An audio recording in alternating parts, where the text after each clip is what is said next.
Bienvenidos a De las Polis, un podcast donde tocamos temas de política. Nosotros somos Domingo Torres, Ricardo Morgado y su servidor Daniel Márquez. En esta ocasión tenemos como invitado a Anthony Ron y estaremos hablando sobre el nacionalismo. Este es nuestro episodio piloto, así que es nuestra primera grabación. Es un poco desorganizado, pero de igual forma esperamos que les guste. Bueno, una persona que sabe mucho del tema relacionado al nacionalismo es Domingo. Va a ser el que va a dar la introducción al tema, va a abrir el tema y bueno, no sé qué opine Domingo sobre el nacionalismo. Bueno, mi pana, no mentira. Bueno, comentando el tema del nacionalismo, tenemos que primero definir qué es el nacionalismo, ¿no?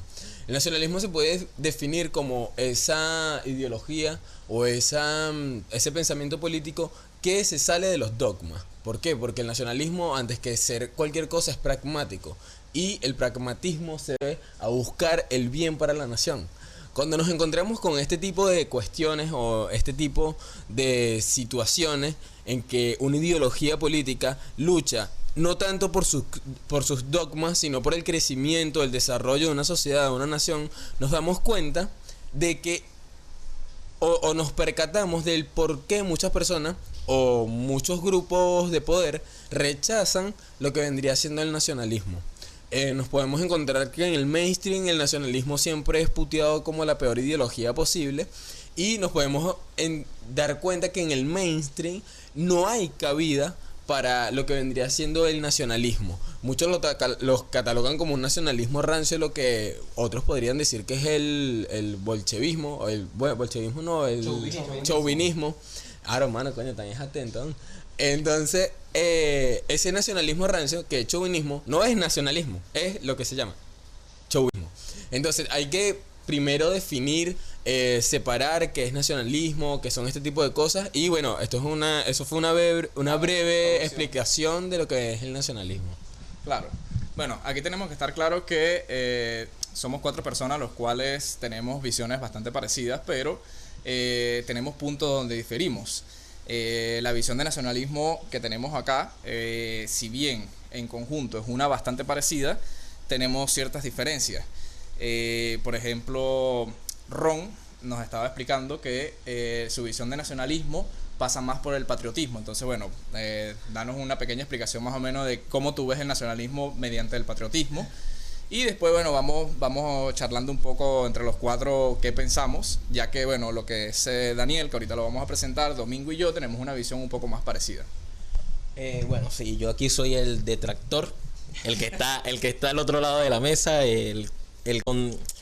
viene a dar mi postura sobre el nacionalismo. Claro, pero tampoco está tan lejos. Claro, no estoy lejos. El tema es que yo antes era nacionalista, tenía una visión nacionalista, pero estudiando o revisando en la historia de nuestro país, aquí todos somos venezolanos los 4,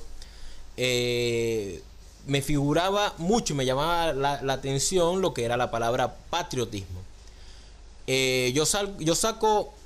Tengo muy marcada en mi vida una frase del general de Gaulle, que fue el general francés que ganó la Segunda Guerra Mundial, que él tenía una frase que diferenciaba el nacionalismo chauvinista de los nazis, que no quiero decir que todos los nacionalistas sean así, es una mala interpretación que tienen mucho y yo defiendo esta postura, pero él hablaba y decía que el patriotismo es aquel que ama a su nación y no odia a otras, y el nacionalismo chauvinista es aquel que odia a las otras naciones para exaltar su nación. Esto es en mis propias palabras lo dije, lo pueden buscar, una de las citas de Charles de Gaulle, cuando hace su famosa entrada a París y ya habían ganado la Segunda Guerra Mundial. Desde ahí nace o parte mi punto. Yo soy un patriota porque entre la historia nosotros tenemos a personajes como Miranda y Simón Bolívar, Antonio José de Sucre, que fueron patriotas. Nuestro ejército en Venezuela es un ejército patriota, no es un ejército nacionalista. Nuestro uniforme está basado en la doctrina patriota que se forjó en Latinoamérica. Claro, pero también tenemos visiones un poco más parecidas que, por ejemplo, si bien vemos la nación como algo superior, algo que tiene que cuidarse para que todos tengamos una plataforma para poder crecer, tampoco es esa visión de nacionalismo que muchos tienen, que sea aquel el cual quiere crecer la nación, sino que, es decir, expandir la nación, sino que crecerla. Porque está la visión mal vista del nacionalismo, que eso podemos llegar allí, que es mediante los nazis, que eran expansionistas, todo eso. Yo creo que aquí podemos concordar los cuatro de que una visión expansionista no es una visión nacionalista, es una visión ya guerrerista, es una visión imperialista, y creo que podemos concordar los cuatro en que no es un nacionalismo verdadero ahí en ese sentido. Claro, claro. Yo también le quería preguntar a Castor cuál es su posición hacia el nacionalismo y cuál sería... Castor siempre tiene unas opiniones muy certeras a la hora de hablar y quería preguntarle qué sucede. Bueno, yo discrepo con la idea de que de la posición de Ricardo con respecto a que el nacionalismo no puede ser expansionista. No, yo no digo que no pueda ser expansionista, yo digo que sea expansionista no quiere decir un nacionalismo verdadero. Pues, ¿por qué? Porque es decir, mi visión del nacionalismo es crecer la nación, hacer que la nación sea una nación poderosa por sí misma y que no tenga que ver nada con los demás países. Mientras que nadie se meta contigo, tú no tienes por qué meterte con nadie y preocuparte por la nación como tal. Ahora, si es en temas de recuperar territorios históricamente arrebatados, estilo, por ejemplo, en Venezuela con Guyana, por ejemplo, China con... exacto, o por lo menos China con lo que es Hong Kong y Taiwán. Ahí sí, o Argentina con las Malvinas, aunque en el caso de Argentina perdió una guerra. Yo no estoy a favor de que Argentina la reclame como suya actualmente porque perdió una guerra. Si tú vas a una guerra y la pierdes, ya perdiste ese territorio a menos que vayas de nuevo a la guerra. Pero bueno, seguimos con Castor, a ver. No, ya me jodiste mi punto, güey. Bueno. No, pero sí, o sea, cuando hablamos de nacionalismo y se trata de expandir el terreno, con tema, no me gusta mucho el tema de que tenga que entrar en un, ¿cómo lo pongo de esta manera? Por ejemplo, nosotros Venezuela con Guyana. Es un terreno que simplemente históricamente debería ser nuestro, pero o sea, tenemos que defenderlo y tenemos que ganarlos no de vuelta, pues. Pero también estoy a favor de que por ejemplo, Colombia vuelva a ser parte de Venezuela. Al menos pues, como siguiendo la visión de Bolívar de la Gran Colombia. Me gustaría que solamente son dos naciones que tienen una cultura, una tradición bastante similar, que ¿por qué no podría ser una sola nación? No estaría hablando de un tema expansionista, sino que, o sea, básicamente va a ser un tema expansionista. Claro, pero el tema de que sea una sola patria es lo que me llama, Claro, ahí tenemos dos visiones distintas. Por ejemplo, la que tenía Páez y la que tenía Bolívar. Páez se quería concentrar en Venezuela, terminar de hacer Venezuela grande, mientras que Bolívar quería juntar toda la región. Si bien ambos tenían dos visiones distintas, eran dos visiones al fin y al cabo correctas. Pero depende de cómo tú interpretes ese nacionalismo o ese patriotismo. Yo creo que ambos no estaban por un camino malo. Pero bueno, ¿qué opinas tú, Domingo? Ok, mira, yo vengo a dar como una especie de amplitud del tema, ¿no? Y es esta. ¿Por qué falla el nacionalismo o por qué mucha gente ven que el nacionalismo falla? O sea, ¿cuál es su punto débil? El punto débil del nacionalismo es inicialmente que se enfoca en la nación. Y una nación no se levanta sola por sí misma. Una nación necesita de su grupo de vecinos nacionales, de su región para subir toda. ¿Por qué? Porque es muy difícil que suba un solo país que aislado totalmente, que todos sus países estén en guerra, no sé, una cuestión así. Más o menos lo que hizo Estados Unidos. Exactamente. Y que suba solamente esa nación. Por eso yo digo que el nacionalismo no solamente tiene que ser nacional, sino que el nacionalismo también tiene que velar por los intereses y por el crecimiento de la nación vecina, ya que si tu nación vecina también crece, vas a crecer tú aún más. ¿Por qué? Porque si no pasa lo que estamos viendo actualmente con Venezuela, la diáspora venezolana con los países aledaños a Venezuela, con Colombia, Panamá, Argentina, Chile, Perú, etcétera, que Venezuela cae y los demás países adquieren o por así heredan un problema migratorio. Entonces podemos decir que tú estás más a favor de la Del visión regionalismo. Una especie de regionalismo. Claro, claro, no. Y tú estás más a favor de la visión que tenía Bolívar que la que tenía Páez. Obviamente. Ok, tú con Ron. Sí, yo estoy de acuerdo, no al regionalismo, sino mantener un sistema de influencia regional. En política, la influencia regional permite a un país tener, ¿cómo explico esto? Tener derechos claros y deberes claros en la región. O sea, un país, ejemplo, Venezuela en este preciso momento es una mala influencia en la región. Venezuela incentiva golpes de estados en la región porque están certificados, incentiva a grupos paramilitares en la región, incentiva el narcotráfico en la región. O sea, Ahora te pongo un punto. ¿No crees que más bien para muchos países de la región, sobre todo para Colombia, les conviene que Venezuela esté como esté actualmente? no. ¿Por qué? Somos una región muy pequeña. ¿Qué es lo que pasa?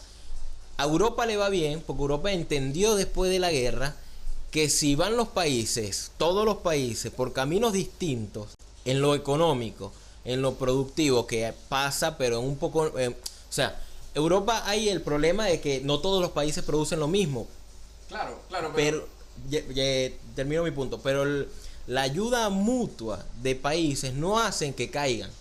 O sea, tenemos el ejemplo de España, que siempre ha estado, como decir, en el suelo, pero por la ayuda de otros países no ha caído Europa. Claro, pero eso no te pone a ti en la mesa el tema de que países que les vaya bien tengan que sostener a los que les vaya mal. Por ejemplo, en Europa tenemos el caso de que Alemania es uno de los países que más produce, también Inglaterra son uno de los países que más producen allí y tienen que dar más riquezas a los países que menos producen y eso incentiva que esos países no produzcan. Por lo menos tenemos el caso de España e Italia, que tienen años en quiebra, tienen años que no producen prácticamente nada y tienen que subsidiarle la Unión Europea todo lo que hace. Entonces, ¿no te parece? Por ejemplo, mira, tenemos países que no tienen nada que ver con la Unión Europea, tipo Noruega y Suiza, y son los que mejor les va en la región, y no tienen nada que ver con la Unión Europea. Pero es que los países nórdicos tienen su propia alianza. No, pero por ejemplo son países que estuvieron neutrales en todo. Estuvieron guerra. neutrales en temas de guerra y claro, los países nórdicos tienen como decir, una buena administración y tuvieron la suerte de tener riquezas en su suelo. Sí, pero por ejemplo tenemos el caso de Suecia, que por el tema de estar metido en la Unión Europea, tiene que seguir los lineamientos de inmigración y por ese tema Suecia no ha podido expandirse como se ha expandido económicamente hablando Noruega, que es su vecino, que es prácticamente decir Colombia y Venezuela. Entonces estamos viendo el caso de un país nórdico, el cual está totalmente independizado de la Unión Europea y le va excelente a niveles internacionales, está de los primeros puestos, y tenemos a su país vecino que es prácticamente lo mismo, pero al estar metido en la Unión Europea vemos que se ve lastrado por este mismo regionalismo, el cual no lo deja surgir. En un punto puede ser correcto lo que dices, pero llevándolo otra vez a Latinoamérica, el daño que primero nuestra economía son economías emergentes, Claro. Colombia y Venezuela. Colombia viene de un proceso de guerra interna, el cual viene de pasar por un proceso que duró 60 o 70 años, no me acuerdo cuánto, no me acuerdo muy bien la fecha. Y Venezuela venía de una prosperidad, aunque muchos dicen que no, pero venía de una prosperidad sostenida, en la cual Venezuela gana terrenos industriales a través del petróleo y Colombia se queda atrás. Colombia se queda como un país subdesarrollado, ni siquiera entraba como países en pleno desarrollo, siempre estuvo abajo. Cuando Venezuela cae, Colombia cambia su régimen político, cambia un montón de cosas. Colombia empieza a explotar más, o sea, ya no es un país monoproductor o agrícola, sino que empieza a explotar muchas cosas, el turismo, la agricultura, las reservas naturales que tiene, las reservas energéticas, y Venezuela cae en una decadencia. ¿Cuál es el problema? Y con esto termino el punto. El problema es que Venezuela le manda millones, porque ya son millones de inmigrantes a los colombianos, manda ayuda militar y ayuda financiera a todos esos problemas que los colombianos tuvieron 70 años atrás, 60 años atrás, que es guerrilla, paramilitares. ¿Y qué es lo que pasa? En vez de Venezuela, un país aliado desde los inicios de la república, se convierte en un país enemigo que lo tienes en tu frontera. Y para mí eso es lo que hace que un país joda a la región.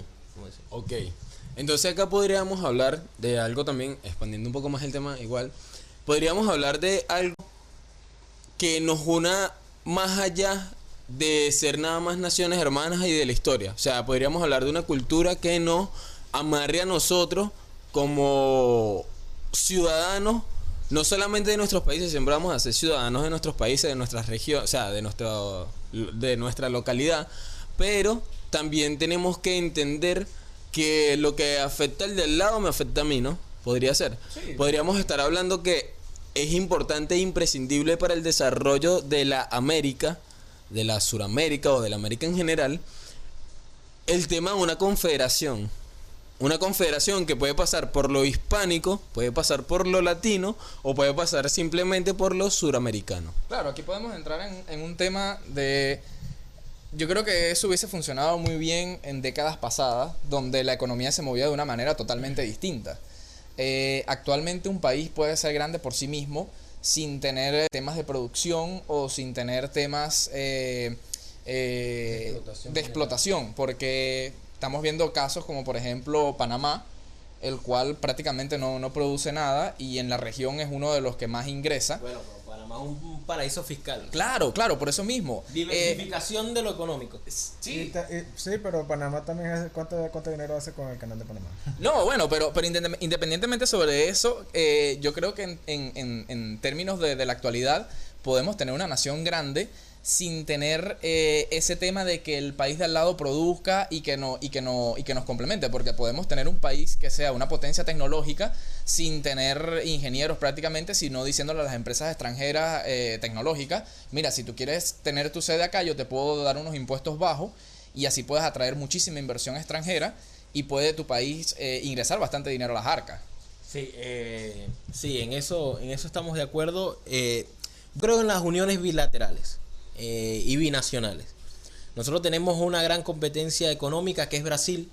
Es el país con, no voy a decir más crecimiento económico, pero sí el país con más crecimiento productivo. Claro, pero ellos están en términos de producción y de su metodología para poder crecer.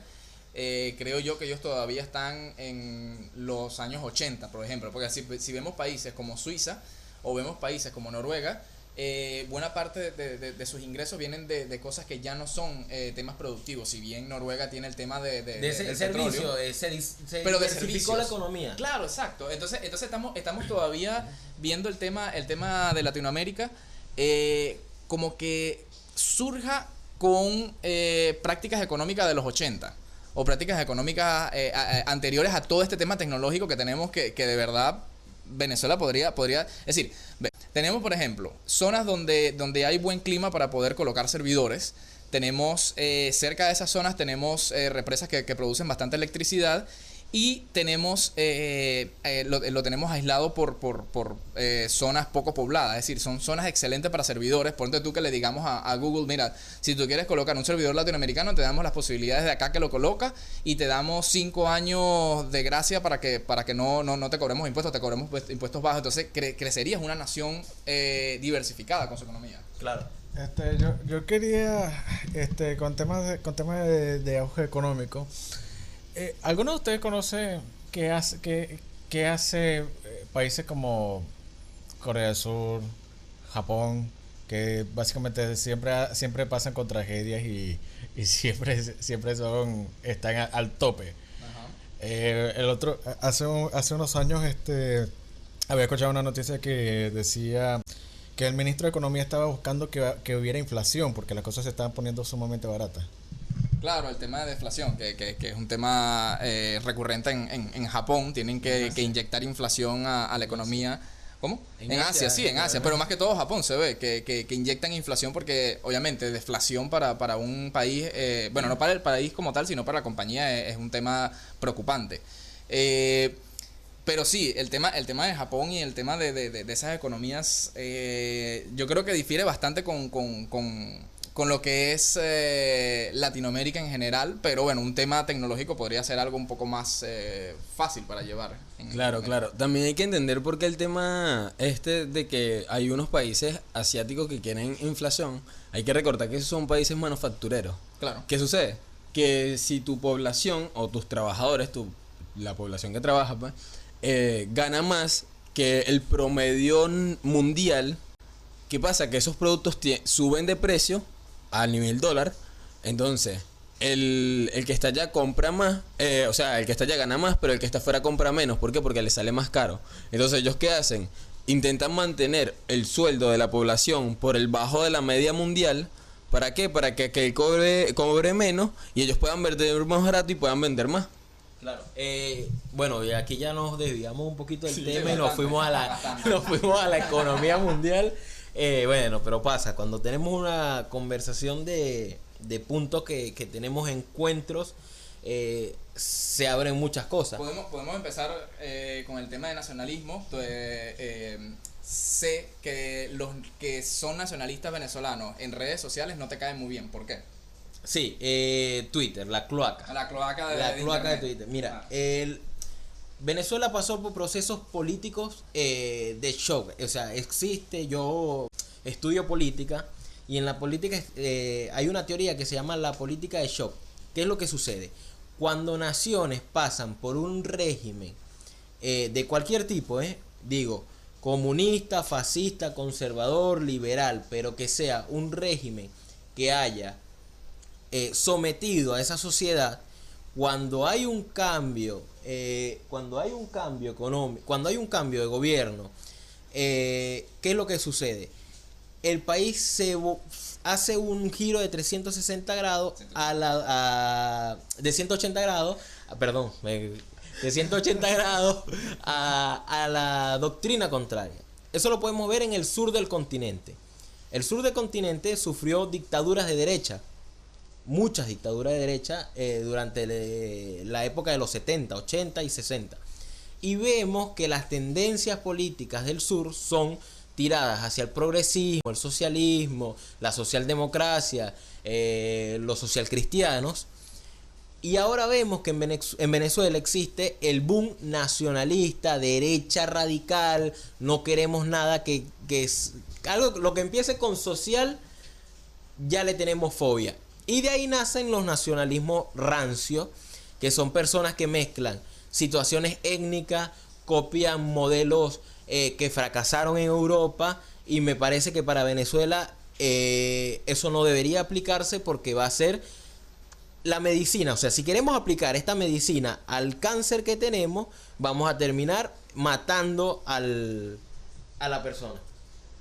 Bueno, pero básicamente con los nacionalistas de Twitter, tú los ves como algo a favor del nacionalismo venezolano, o los ves como un lastre, o por lo menos Domingo, ¿cómo los ven los nacionalistas de Twitter? Mira, para mí la opinión de los nacionalistas de Twitter, o sea, vendrían también que no son de Twitter, pues son nacionalistas de verdad, ¿no? O sea, que se expresan más que todo por Twitter. Mira, para mí el nacionalismo, o ese nacionalismo que ellos representan, es el nacionalismo más verdadero.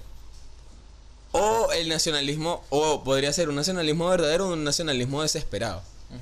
¿Por qué? Porque nos encontramos en que muchos de esos nacionalistas son nacionalistas porque saben que no es ser nacionalista. Claro. ¿Ves? Entonces creo que desde ese punto de vista yo les daría no el voto de confianza, pero al menos sí el beneficio de la duda. Discrepo porque ese nacionalismo es un nacionalismo conflictivo. ¿Qué es lo que pasa? Es gente que es reaccionaria, y cuando una persona es reaccionaria en sus tendencias políticas, no tiene cordura. Eso no te hace centralista, eso te hace cuerdo. Entonces, si tú tienes una postura reaccionaria y tomas cosas que no van con tu cultura, ejemplo, aquellos nacionalistas venezolanos que se declaran neonazis, Sí, no. o sea, eso en Venezuela no va, y no podemos decir que es un nacionalismo. ¿Por qué? Porque primero la teoría nazi nace del nacionalsocialismo y nace de un nacionalismo étnico. Entonces, en Venezuela primero no tenemos una raza a la cual defender, y si defendiéramos a los indios, a los guayú. a los guayú, a los caracas. Y es algo ilógico defender por raza, es decir, es algo que de verdad no viene al caso, pero bueno, Domingo. Ok, mira, ahí es un punto bastante importante que en mi grupo tratamos bastante, ¿no? Que es el tema del nacionalismo, ¿no? Cuando nos hablan de que nosotros decimos, no, nosotros somos nacionalistas, etcétera, y nos dicen, no, bueno, ustedes son fascistas, porque el nacionalismo es fascista.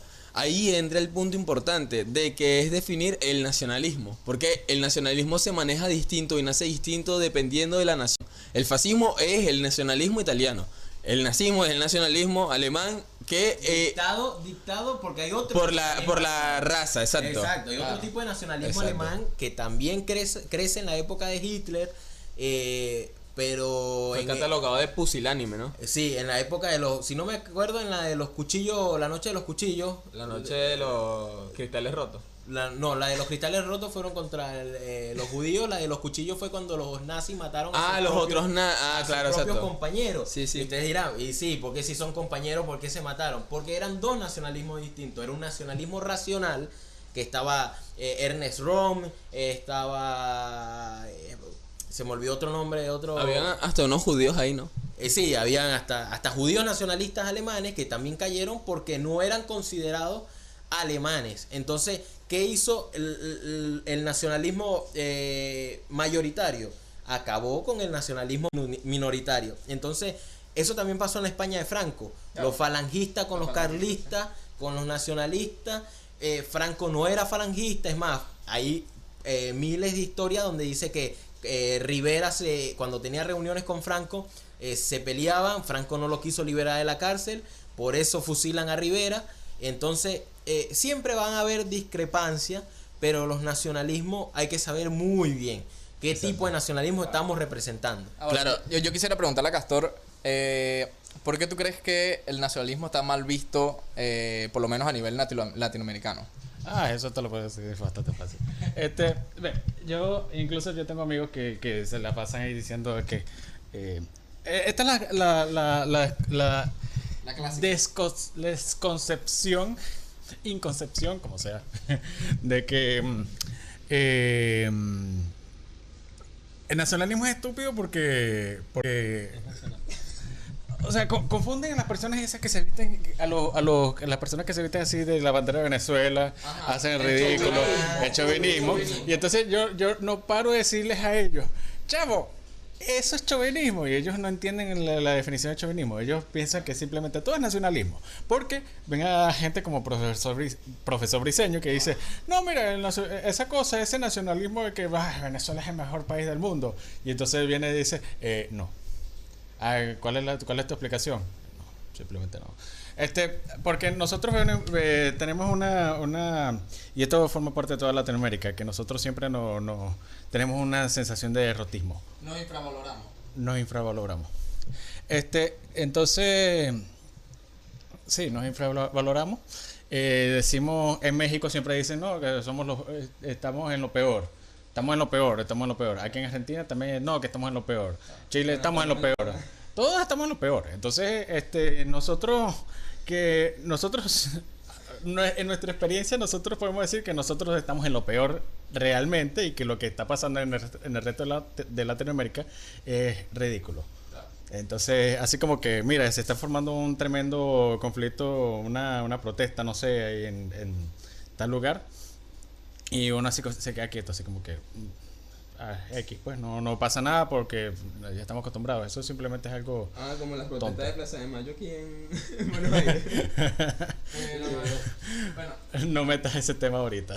y por lo menos en el tema ya de países como tal, vemos países, volviendo otra vez a Europa, pero no en la Unión Europea, para tomar ejemplo de países que les va excelente en su gestión interna, vemos países, por ejemplo, como Suiza o Noruega, nuevamente, los cuales nunca se les ve ese sentimiento nacionalista clásico que vemos en otros países, tipo España o Italia, con más historia nacionalista, por así decirlo, pero vemos que les va excelente. Yo tengo una teoría con ellos, que su nacionalismo no pasa por hablar cosas de la nación ni nada por el estilo, sino ir al punto. Por ejemplo, tú ves a esos dos países que para entrar a vivir a ellos, para vivir allí, es bastante más difícil que en otros países que históricamente han sido más nacionalistas, que han sido más fuertes con posturas y todo eso. Pero es que ellos entienden la nación como tu casa, que no vas a dejar entrar a cualquiera. No por ello es algo malo, sino que, viejo, yo estoy cuidando mi país. Si bien tengo personas que no quieren una carrera o algo por el estilo, siempre se les asigna o siempre se les ayuda para que consigan, aunque sea un trabajo normal, pero que lo hagan bien. Ejemplo, tenemos que cuando tú llegas a los 15, 16 años, si no me equivoco, en Suiza, ya te ponen a hacer prácticas en trabajos que a futuro te podrían servir. Aunque tú no te veas en él, te hacen práctica, y en Noruega también. Entonces, por ejemplo, vemos en Noruega y en Suecia también está el sistema de que cuando sales del liceo, tú puedes elegir entre una carrera universitaria o hacer un oficio. Si te vas por un oficio porque no quieres una carrera universitaria, te hacen alguien muy bueno en ese oficio, y sabiendo que es un oficio que es demandado, te van a pagar decentemente. Claro. Entonces vemos ese nacionalismo, pero implementado de una manera no teórica, no de que bueno, que tenemos esta visión, tenemos esto, sino, mira, vamos a los hechos, que es que la población tenga un buen nivel, que el acceso a personas que no nos vayan a aportar sea difícil, y irse por la diversificación de la economía. Claro. Bueno, vemos también en Alemania pasa lo mismo. Creo que en los países que tienen mayor impacto económico saben cómo gestionar su población y saben cómo gobernar su población. No. Aunque difiero contigo con lo de Alemania. Claro, pero en Alemania hablo del yo- sentido educativo, porque en Alemania tienen las escuelas industriales. Sí, claro, pero a temas macroeconómicos o macronacionales, vemos que Alemania está más metido en otros países, se mete en las economías de otros países. Ah, sí, eso sí. Si bien dejaron el nazismo a un lado, siguen con muchas posturas que es injerencia. Claro, todos los países son ingerentes en un punto o muy elevado o muy... Cuando un presidente habla sobre otro presidente o sobre otro país, ya es injerencia. O opina sobre situaciones de otros países. Claro, por eso yo pongo el ejemplo de Noruega y de Suiza, porque ellos son países, totalmente claro.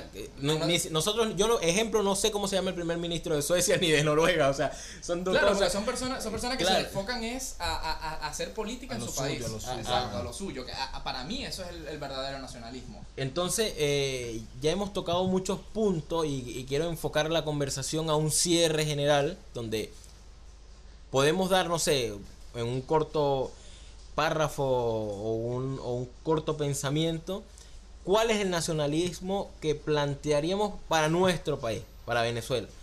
Aquí somos venezolanos y direccionamos este podcast a venezolanos, pero también a muchas personas de Latinoamérica, Iberoamérica, o a todo aquel que habla español, y lo pueden Hispanoamérica, aunque no soy hispanista.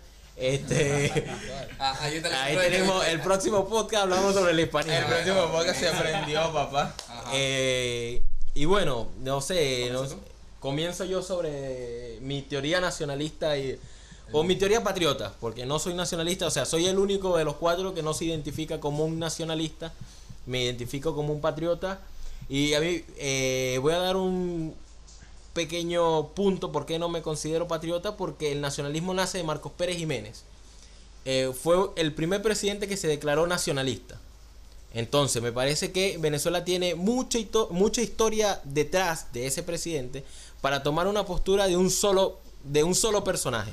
O sea, Contreras se declaró patriota, Gómez se declaró patriota. Es más, Gómez era un caudillo, así que era otro punto.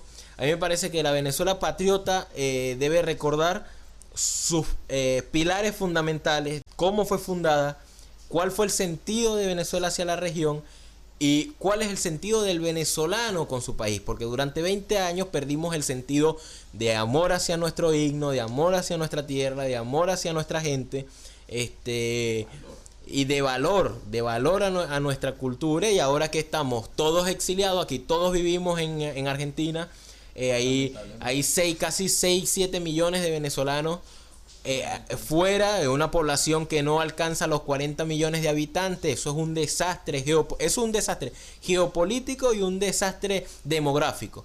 Entonces, recuperar toda esa inversión que se fue de Venezuela, a mí me parece que tenemos que empezar desde la base de la educación. Mi nacionalismo, mi patriotismo sería un patriotismo educativo. Empezaría desde los colegios, desde las escuelas, desde los kinder, no dando doctrina, sino explicando y haciendo entender a la población, a las generaciones futuras, cuál es nuestra visión hacia el mundo y cuál es nuestra visión como nación. Ok, bueno. Yo voy a dejar aquí un tema abierto, porque también es importante, ¿no? Cuando hablamos de cultura, hablamos de nuestra idiosincrasia, hablamos de estas cuestiones que son bastante propias. Y voy a dejar este tema abierto, que lo vamos a tocar en el próximo podcast. Vamos a ver cuando lo hacemos, cuadramos ahí. Pero es este. ¿Cuál es el mejor sistema político para Venezuela? ¿Es la democracia o nos vamos más hacia lo que decía Vallenilla Lanz con su cesarismo democrático o algo por ese estilo? La autocracia, aristocracia, claro, exacto. Eso también lo deberíamos hablar, tema bastante amplio para tocar en el próximo podcast, bastante interesante. Claro. Y bueno, en este caso, yo el nacionalismo o mi nacionalismo lo definiría como nacional reformismo, no mentira. No vale, mi nacionalismo es el más simple de todos, marico. Mi nacionalismo es, hagamos las cosas bien, estemos bien y bórralo, mano. ¿Estás claro? Se sale de lo cati y todo, mano, pero es así, marico, porque no podemos estar esperando. Bueno, también es verdad, para hacer cosas grandes hay que soñar cosas grandes, hay que pensar cosas grandes, hay que pensar que somos la punta de lanza de lo que es toda la región, de lo que es toda la América, pero no nos podemos volver locos, pues, y estar claro cuáles son nuestros puntos primordiales, que actualmente es, por ejemplo, que Venezuela sea una nación próspera. Que se logre por uno u otro camino, ahí es donde sale el nacionalismo y ahí es donde estamos los pragmáticos. Mira, si tu dogmatismo izquierdoso o tu dogmatismo de derecha, tu dogmatismo de libre mercado nos puede llegar a ayudar, algo que nos ayude más a que y nos joda menos, o sea, que no nos joda más de lo que nos vaya a ayudar, exacto. Está aprobado, vale, se acepta. Pero si es esa vaina toda mamertaria del tema de que no, mira, abrimos todos los mercados, mano, nos volvemos locos, que se ven el progresismo, mano, y nos volvemos LG. No, mano, tampoco así, porque vamos a terminar peor, ¿estás claro?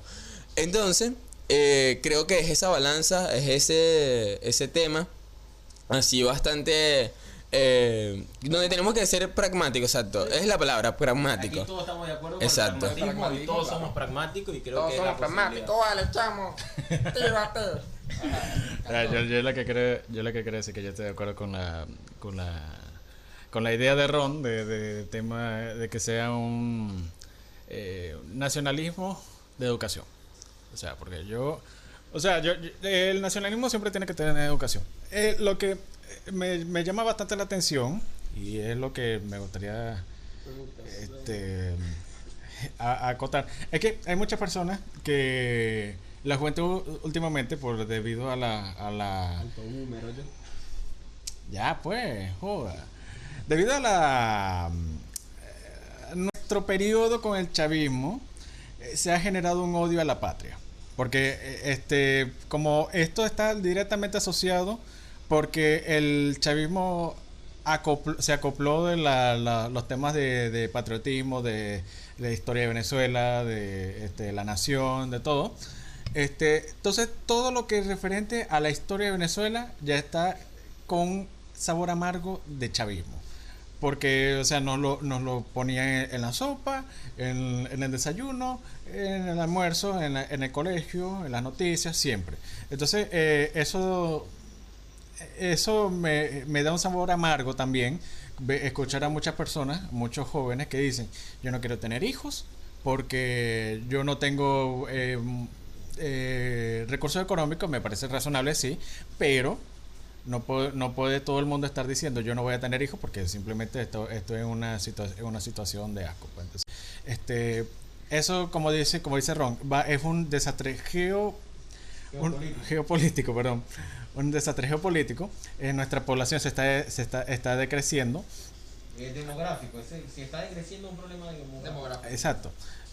Nuestra población está decreciendo. Estamos exportando. Estamos exiliando materia gris, recursos humanos, exacto. Y entonces lo que va a quedar no es lo que va a ser lo mejor para el país, probablemente porque no los profesionales se están yendo, profesores se están yendo, de doctores se están yendo, muchos quieren irse también.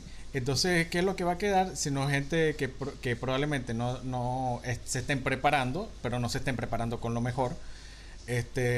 Y entonces, ¿qué va a hacer en el futuro? Bueno, en el futuro lo que a mi parecer, como dice Ron, hay que hacer un nacionalismo educativo, hay que ver cómo se traen las personas que ya se han ido, o sea, que las condiciones sean tan óptimas que simplemente quieran regresar, y estoy seguro que muchas personas podrían regresarse si les damos si se les da las buenas condiciones, y de forma de que se pueda destruir se pueda destruir o apaciguar esa formación de que Venezuela no es el mejor país del mundo. Mira, hay que tener amor propio, y como nosotros amamos a nuestras madres, a nuestros padres por la manera que nos han educado, nosotros tenemos que darle amor a Venezuela por ser la patria que nos ha acogido. Entonces, con eso me despido. Ricardo. Bueno, mi visión de nacionalismo pasa por lo pragmático, como pasa aquí con nosotros cuatro. Lo veo más enfocado a que Venezuela tome ejemplo de países los cuales no han sido injerencistas, países que se han mantenido neutrales. Pasa por un tema de que tomemos toda esta historia que nos ha sucedido y nos demos cuenta de que si nosotros le damos posibilidades a personas de otros países, esas personas nos van a traer las riquezas a nuestro país, como ha pasado con Colombia. Colombia se ha aprovechado muchísimo y no los juzgo porque cualquier país lo haría, pero se ha aprovechado muchísimo de toda esta diáspora venezolana.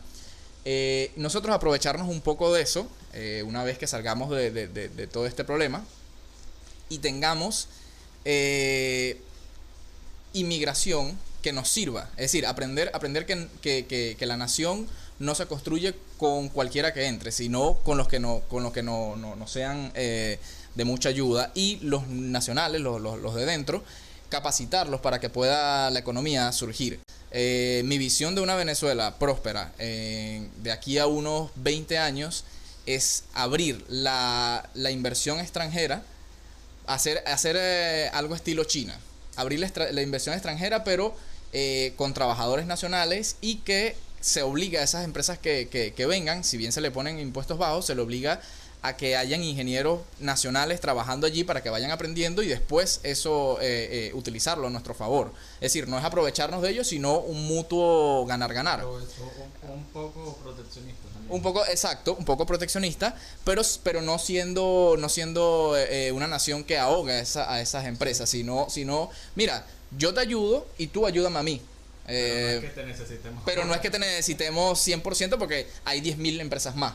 Si no eres tú, es otro. Listo, así de sencillo. Es decir, nosotros, esta recuperación que tengamos no venga a ser una recuperación de ser amistades y de que sí, bueno, Venezuela va a estar más abierta. No. Vamos a enfocarnos en nosotros, y el que quiera entrar, nosotros le vamos a dar las posibilidades para que crezca, y si no eres tú, es otro. Así de sencillo. Pero eso, pasado por el pragmatismo, no agarrar y decir, pero ojo también, muy, muy enfocados y todo, pero también saber que deberíamos prohibir tanto los partidos socialistas como comunistas. Prohibirlo, es decir... Eso es algo que deberíamos tocar en un quinto episodio, exacto, porque ya tenemos... exacto, pero bueno, aquí vamos terminando. Esto fue de Las Polis. Este es nuestro primer capítulo piloto. Esperamos que les haya gustado. Tocaremos temas varios acá. Somos 4 venezolanos nacionalistas, ya se habrán dado cuenta. 4 venecos, exacto. Y bueno, este es el primer capítulo piloto. Los esperamos en un siguiente capítulo donde, bueno, tocaremos otros temas enfocados en el pragmatismo y todo este tema. Así que, bueno, un saludo a todos y que estén bien.